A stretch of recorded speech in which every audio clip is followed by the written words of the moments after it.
The silent majority will be silent no more.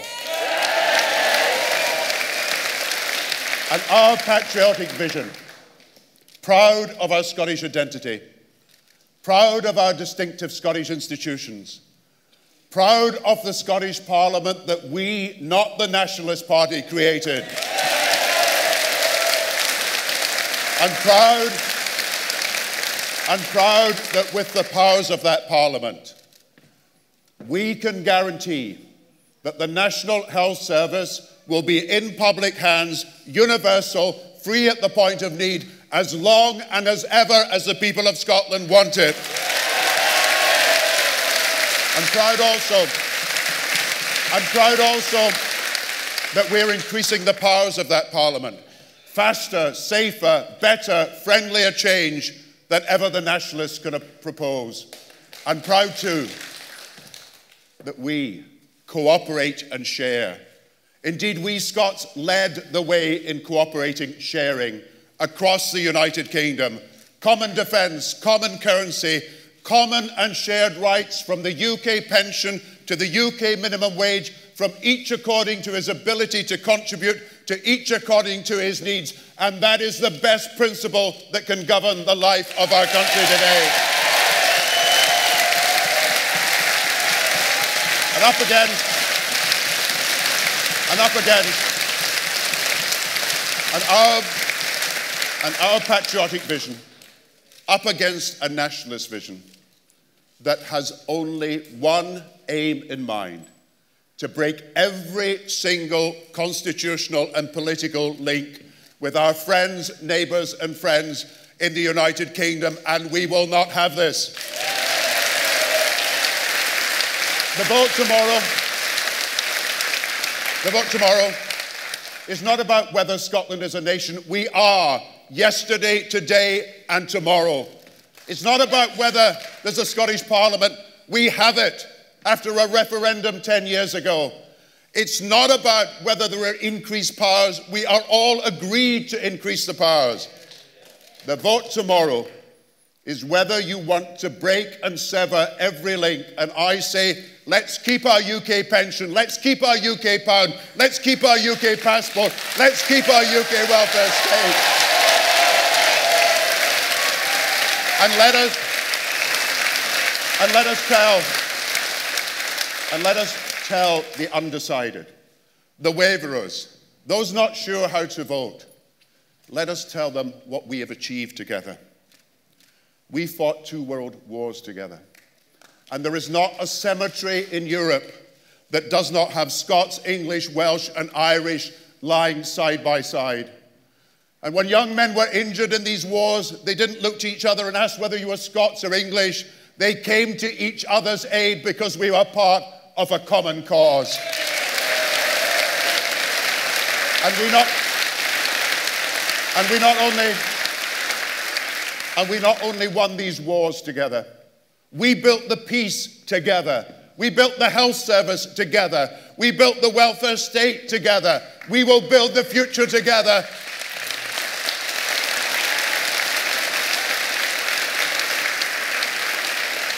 And what we have built together by sacrificing and sharing, let no narrow nationalism split asunder ever.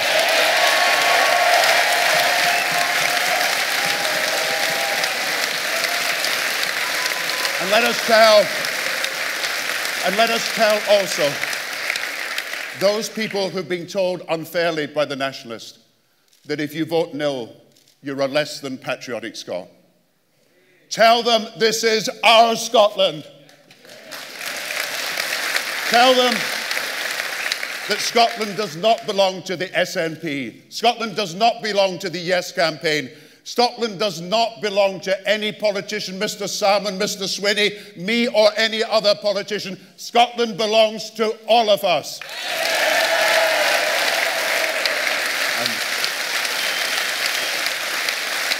And let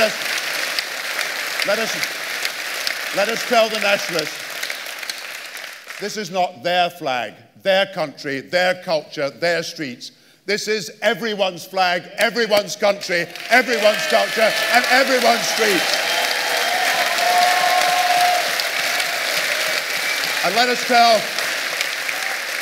let us tell the people of Scotland that we who vote no love Scotland and love our country. The Scotland of the Enlightenment and the Scottish inventors. The Scotland that was the author of the right to work here in Glasgow and the right to free healthcare. The Scotland that helped build the economic laws of this country, the welfare state of this country, and contributed to the development of international aid.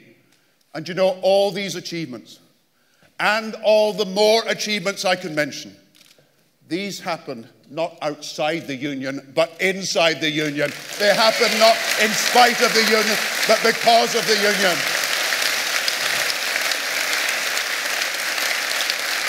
And none of us is any less a Scot as a result of it. And let us tell those people who've still got doubts and are wavering, people who were thinking of voting yes yesterday but could be persuaded today, let us tell them about the real risk. This is not the fear of the unknown. This is now the risks of the known. An economic minefield where problems could implode at any time. An economic trapdoor down which we go, from which we might never escape. Real risk one, the uncertainty about the currency, unaddressed by the SNP. Real risk two, the default from debt that they threaten, unaddressed by the SNP. Real risk three, having to build 30 billion of reserves at the cost of the NHS and the welfare state, unaddressed by the SNP. Real risk four, prices rising in the shops, unaddressed by the SNP. Real risk five, interest rates and mortgage rates going up, unaddressed by the SNP. Real risk six, 1 million jobs dependent on our trade and our membership of the UK shipbuilding finance.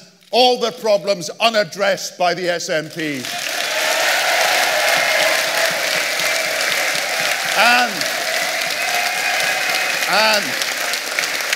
And real risk seven, a massive financial hole that cannot be made up, even a fraction of it, by oil revenues.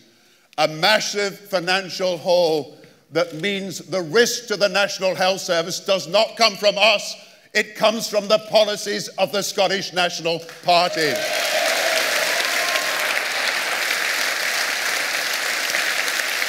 But let us tell people who are aware now of the risk, but think somehow Scotland would be more progressive under the nationalists. Let us tell them of our vision of the future of Scotland, not the Scotland of insults and abuse and threats and recriminations. The Scotland of Adam Smith and John Smith, the Scotland of civility and compassion, the Scotland of comradeship and community is bigger and better than what we have seen. Tell the people of our vision of the future of Scotland. Yes, a strong Scottish Parliament for fairness, battling for equality across the United Kingdom. But our vision is bigger than that. At every point, in every place, at every time, particularly through our membership of the United Kingdom, to fight for what is our instinct, what is our dream, what is our demand. A world not of a separate state, but a world of social justice that people can believe in. And you know, what sort of message would we in Scotland send out to the rest of the world? We, the people who found a way of cooperation across borders. We who pioneered a partnership between nations. We who have stood as a beacon for solidarity and sharing. What kind of message does Scotland send to the world if tomorrow we said we're going to give up on sharing? We're going to smash our partnership. We're going to abandon cooperation and conflict. And we're going to throw the idea of solidarity into the dust. This is not the Scotland I know and recognise, and we must make sure it is not the Scotland we become. Now, tomorrow, the vote I will cast is not for me. It is for my children. It is for all of Scotland's children. It is for our children's future. And you know, when the SNP says now is the time and now is the moment, and yet the decision is irreversible, are they not forgetting one thing? That this is not a decision just for this time. This is a decision for all time. This is a decision that cannot be reversed or undone. This is a decision from which there is no going back. This is a decision when once it's done, it's done. And so I say I have to vote and take account of the needs of my children and future generations and the future of our country and centuries to come. And if you have any doubts about unanswered questions, if you have any doubts and doubts that have been unrecognized by the SNP, if you have still problems with what they're saying, then if you're thinking of the future of Scotland, and if you don't know, the answer has to be no. And if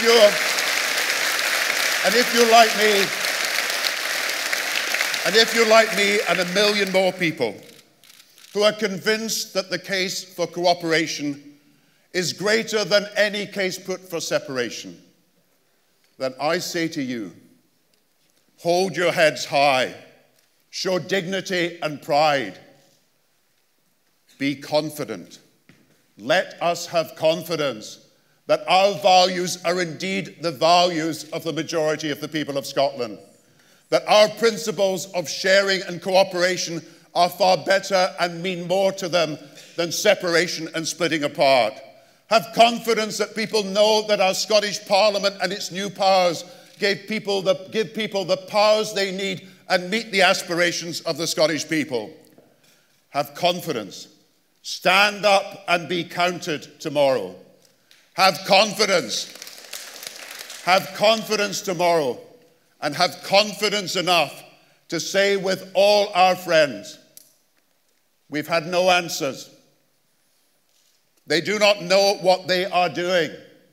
They are leading us into a trap. Have confidence and say to our friends, for reasons of solidarity, sharing, justice, pride in Scotland, the only answer for Scotland's sake and for Scotland's future is vote no.